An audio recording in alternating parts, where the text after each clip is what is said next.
भाग्य से मिलता है एक बेटा और 100 भाग्य से मिलती हैं बेटियां।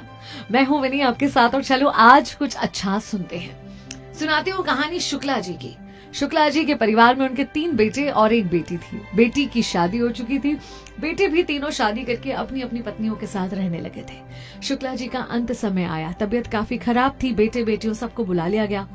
शुक्ला जी इस दुनिया को छोड़कर चले गए। सारा परिवार दुखी था, मातम में लगा हुआ था। इतने में एक व्यक्ति आकर दरवाजे पे खड़ा हो गया और बोला कि क्या ये शुक्ला जी का घर है? लोगों ने कहा हाँ।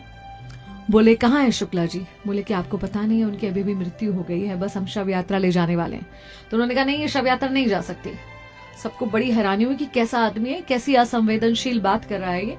लेकिन उस व्यक्ति ने कहा नहीं, आप लोग कुछ भी समझे, लेकिन इस व्यक्ति ने, शुक्ला जी ने मुझसे 25 लाख रुपए ले रखे थे, जो ये टाल रहे थे, लौटा नहीं रहे थे। और अब जब वो चले गए तो मेरा पैसा मुझे कौन लौटाएगा? इसीलिए मुझे मेरा पैसा पहले वापस चाहिए, उसके बाद ही उनकी अर्थी को मैं यहां से उठने दूंगा। लोगों ने बहुत समझाया, बहुत रिक्वेस्ट करी, मगर वो व्यक्ति बिल्कुल अड़ गया। बोला नहीं, ये अर्थी यहां से नहीं जा सकती है। अब बोले बताओ ना कौन है उनका वारिस? कोई तो होगा ना जो उनके पैसे चुकाएगा। तो उनके बेटों को बुलाया गया। तीनों बेटे आए और तीनों बेटों ने कहा हमको जब इस उधार के बारे में कुछ पता ही नहीं है तो हम क्यों चुकाएंगे उधार? हम नहीं जानते और हमारी कोई जिम्मेदारी नहीं बनती तुम्हारा उधार चुकाने की। फिर उनके भाइयों को बुलाया गया। भाइयों ने कहा कैसी बात करो, जब उनके बेटों ने पैसे देने से इनकार कर दिया तो हम क्यों देंगे भाई तुम्हारे पैसे? हमें इससे कोई मतलब नहीं है, तुम्हें जो करना है करो। अब हंगामा बहुत बढ़ गया। खबर अंदर महिलाओं तक पहुंच गई। अंदर महिलाएं जहां बैठी हुई थी वहां तक ये बात पहुंच गई कि बाहर कुछ ऐसा हुआ है। शुक्ला जी की बेटी जो बिल्कुल गम में विलीन थी, दौड़ती भागती हुई आई और बोली कौन है जो मेरे पिता की अर्थी नहीं उठने दे रहा? वो व्यक्ति सामने आया। बोले कि आपके पिताजी ने 25 लाख रुपए मुझसे उधार लिए थे, वो दिए बिना मैं अर्थी उठने नहीं दूंगा। उस बेटी ने तुरंत, उसे समझ नहीं आया क्या करे।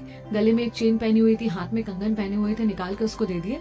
बोले इससे आपका पूरा उधार नहीं चुक रहा है, मुझे पता है, मैं बाकी पैसे आपको दे दूंगी, अभी फिलहाल मेरे पास यही है, आप इसे रख लीजिए, लेकिन प्लीज मेरे पिताजी के जो लास्ट रिचुअल्स हैं, अंतिम संस्कार की जो रस्में, उनको मत रुकने दीजिए, उनकी शव यात्रा को शांति से यहाँ से चले जाने दीजिए।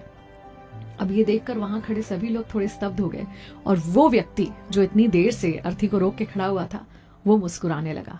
सबको हैरत हुई कि ये क्यों मुस्कुरा रहा है। तो उसने कहा बस बेटा, मुझे तुम्हारे पिता का वारिस मिल गया।